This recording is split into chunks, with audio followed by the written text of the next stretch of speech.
Hello and good evening. This is another episode of Spill That Secret, a timeout session with amazing womenopreneurs across the world. And today we have with us Mrs. Raina Khatri Tandon, the CEO of Right to Rise. Welcome, Mrs. Raina. Thank you very much, Dr. Azeeza Jalaludeen. Thank you That's right. very much for this Go Global channel. I think Go Global Speakers Academy is doing amazing job. Thank you very much for having me. Thank you. And you have just formed a new academy for us. That sounds good. Mr. Ayupadas, my development director, will take note of that. We'll start a Go Global Speaking Academy real soon. Awesome, awesome. That's good to hear. Yes, and we are the Go Global Business School, and we are very happy and honored to have you in our show. Friends, this episode is going to be amazing one, yet another amazing one, as we have been running so many of it. This is the 29th episode of the Womenopreneur online global visibility program. And today, Mrs. Raina, who has joined us, she's a breakthrough coach, certified POSH. She'll explain briefly what POSH is, compliance expert and training on many B2B organizations and trusts. And she's, as I mentioned to you, the founder of Right to Rise India, and it's the first and only ISO certified POSH organization that is doing all these amazing training. She has been speaking at international, various global conferences for women in leadership and gender equality, and many, many, many other accolades to her name. Now, what's interesting, as we're going to delve into it right now, as we want to understand where Mrs. Raina is coming from, please share with us where you are from originally and where you are right now.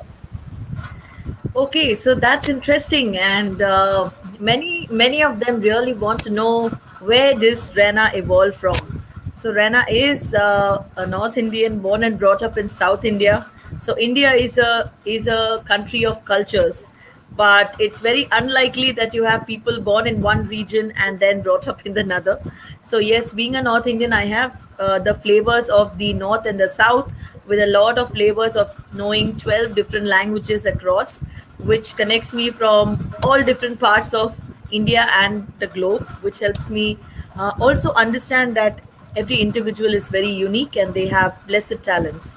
So yes, I hail from Chennai and I'm settled very much in Mumbai, the city of dreams, where everything is alive all the time, 24 into 7. And very much there for you from Chennai today.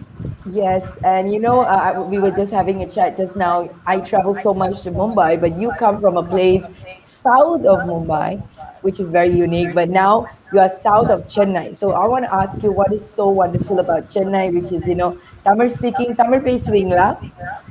S Tamil பேசுவேன், ரொம்ப நல்லா பேசுவேன். தமிழ் எழுத தெரியும், ரொம்ப தமிழ் பேச தெரியும். And Wow. I think 25 years I've stayed here from the time I've been born till I've educated abroad. Uh, what's beautiful about Chennai is when we come here, obviously we are connected to our roots.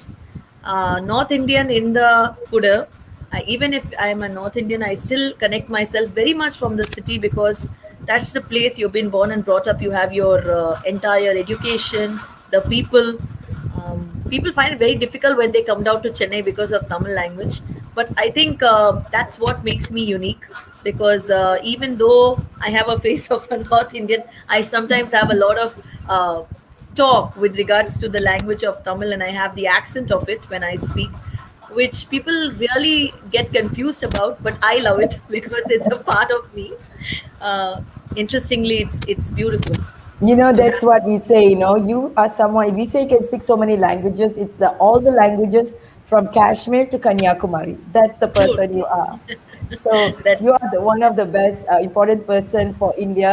When we go global, we get people to go global. You're definitely a very important, resourceful person for us, definitely. So now let's get into your journey, which is really, really interesting. And we want to know from you, this right to rise and POSH. You talked about POSH. Please share about POSH and what is this right to rise and what are the challenges you face putting together this organization?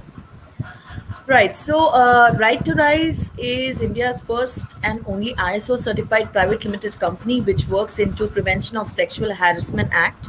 It works essentially into different verticals from creating awareness to creating an ecological system of policy formation, a very skilled committee which can take care of gender sensitivity and also understanding that men, women, and all genders have to be equal. You have to create a dignified space and a respectful environment where all of these people are acceptable to each other and they grow and evolve such that the productivity level of every place increases. So it's not only for organizations, whether you're in a school, whether you're in a college. We always say, like you said, you go global, but being global, if you can be go local, like we have Atmanirbhar saying, go global, go Go vocal. local. I would say when we are local, we are more grounded. Yes. So, Right to Rise only believes in one aspect, that every person has the right to rise. Whether it's you, whether it's me, whether it's the school children, whether it's our children, we need to enable them in such a way that they see all people around us equally.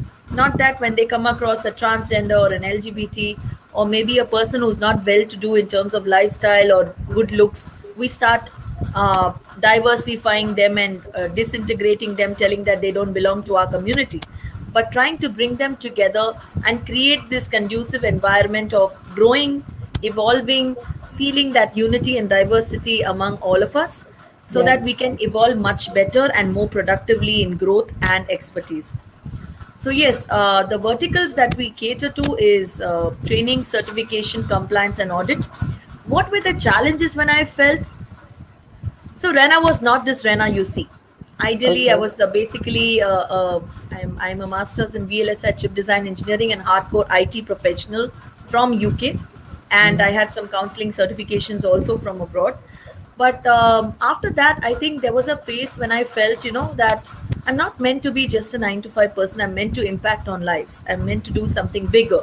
I'm meant to do an impactful transformation, not only in my personal life among my people, but also among the people outside there. Because there are many millions of people, not only women, but men, who feel that, we don't get the right mentors, the right coaches, Yeah.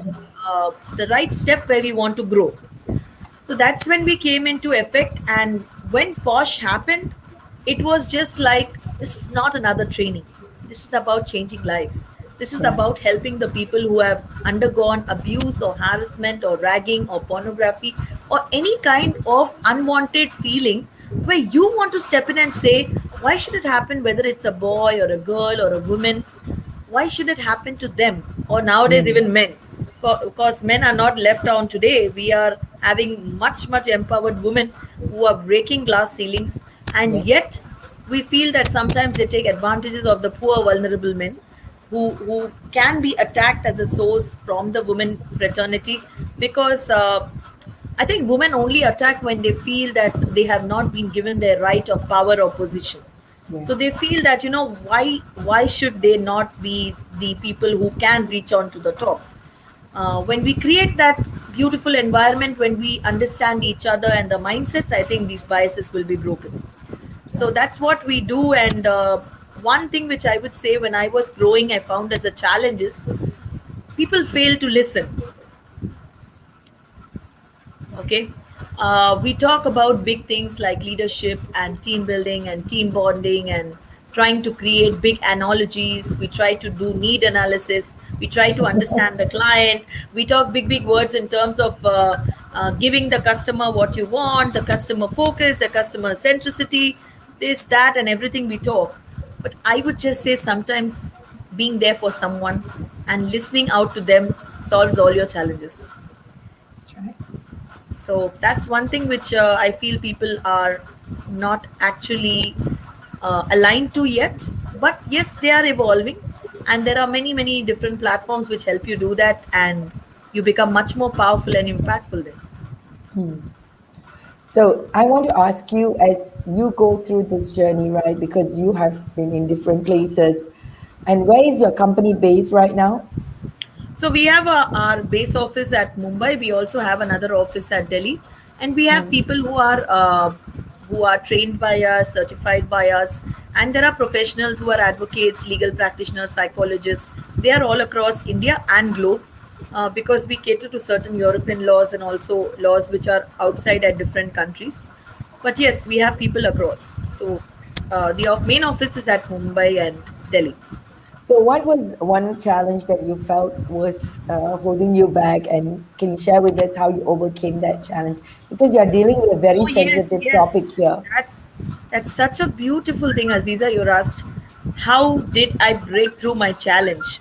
And I'd really love to share this with you because I think we entrepreneurs sometimes we feel that sharing our challenges is sometimes making us become weak, or maybe we should not share because if we share, then people feel, oh, did this lady also undergo this?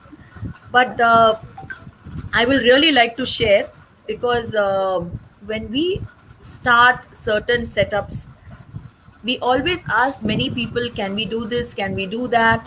How do we do this? How do we do that? And the approach of the other person is always that, they feel we should give in only this much and not this much, Mm.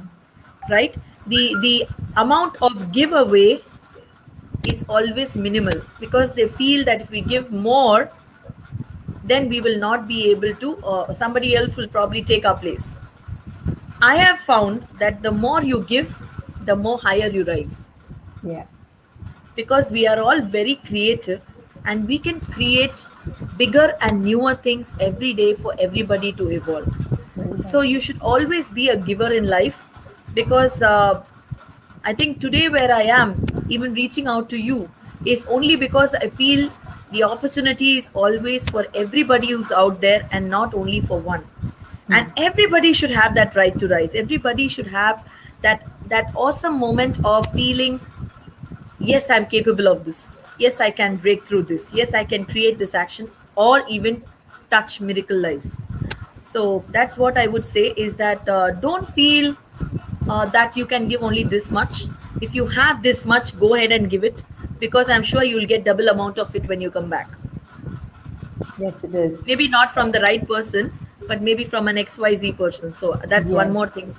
Don't yes. expect from the same person. Yeah. You know, what you have created, this organization, as you mentioned, is a private limited company and it's a social movement. It's a very serious social movement. What Yeah. inspired you to go into it as a company rather than just setting up an NGO? Yeah, so we have two different ventures. We have Right to Rise and we have RKT Foundation. Why we created Right to Rise is because we connect with different sectors. We connect with organizations, SMEs, government sector, schools, and colleges.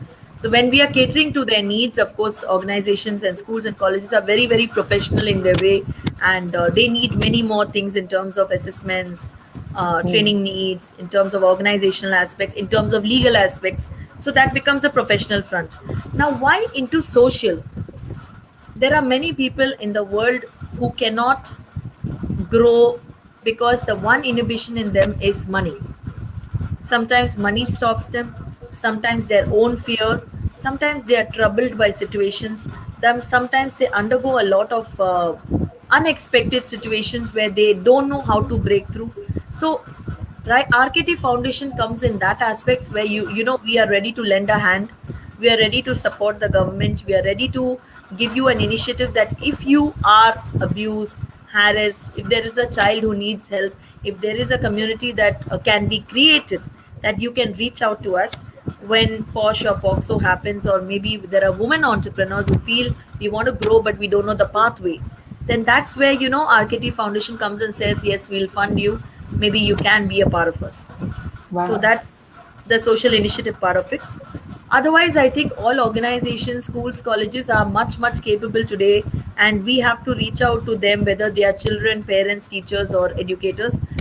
We want to support them. Companies, SMEs, MSMEs, government sectors are doing a great job. They know that this is a mandatory thing, so they have to incorporate it. The people who are not incorporating it could be only for two reasons. One, they feel they can always push it away, which they shouldn't. Number two, they are not aware.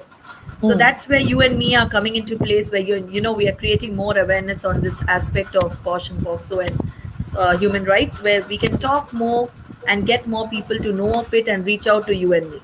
So Yeah, that is something so crucial because many people suffer silently, and that is the yes, truth yes, of the matter, and they do not know where to go, and that's the cause of so many, ripple effects. It affects people at different levels and different situations. So, very kudos to your efforts on this, and I really want to bring out and a shout out on the sense that you are also EDX, right? yep, yep. Alumni of Harvard.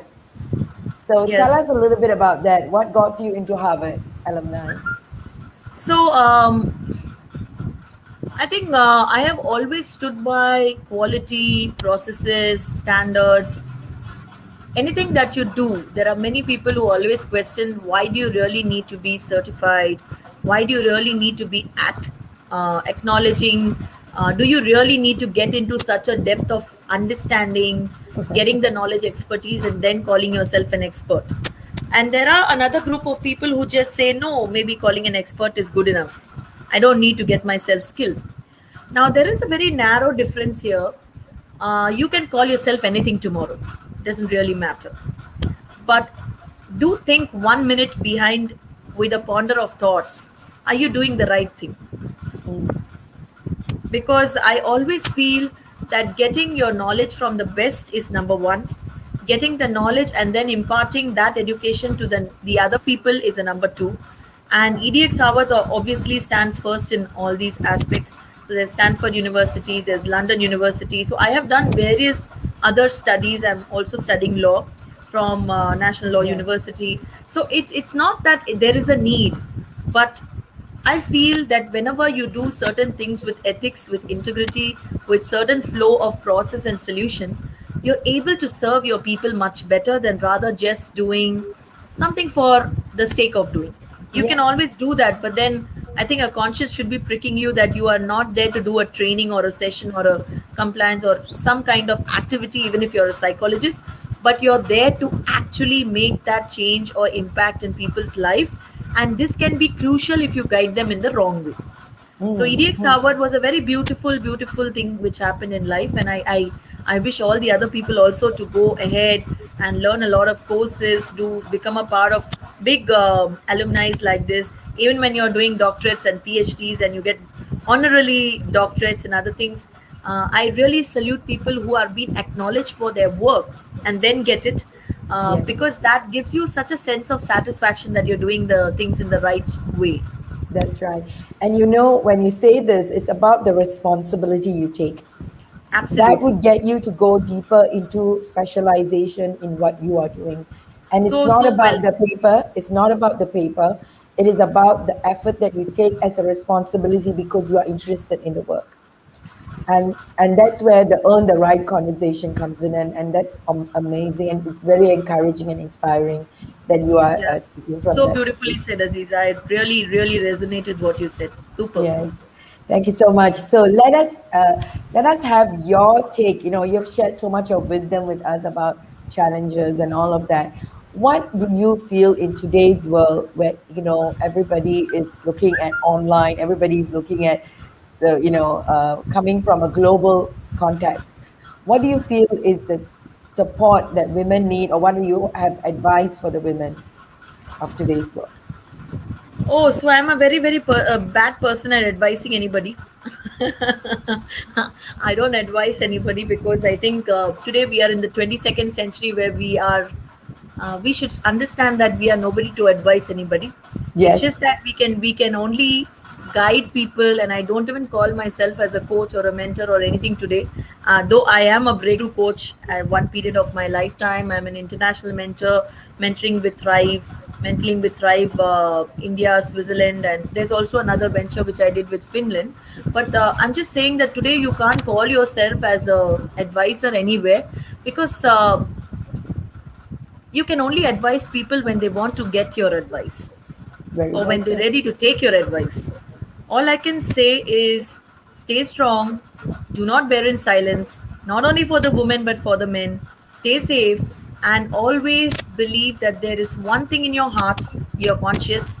Go ahead and do what you feel is right, to empower, to enable, to touch people's life.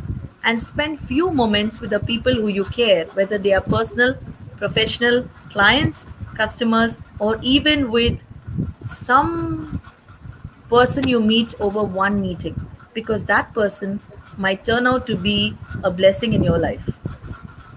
That's right. So thank you so much. That is so inspiring and definitely heartwarming that we were able to come together today and have this session with you. And you are doing an awesome work. Thank you so much for showing up with us and sharing your wisdom with all our women. We are stealing amazing secrets from wonderful, inspirational women every week. And so here we have. Thank you so much, Mrs. Raina, for your time with us. Thank you. It's been great pleasure to know you, Dr. Azeeza, and it's very warm and very welcoming for you to have me on your show, to reach out to all the people who are there on the channels. Thank you, viewers. Thank you, each one of you, for hearing me. Thank you from Rena, Khatri, Tandon. See you and good night. Good night. Thank you so much, everyone. So we'll catch up again with another segment with another inspiring women. This is Dr. Azeeza, Go Global Business School, Singapore. Thank you. Good night, everyone.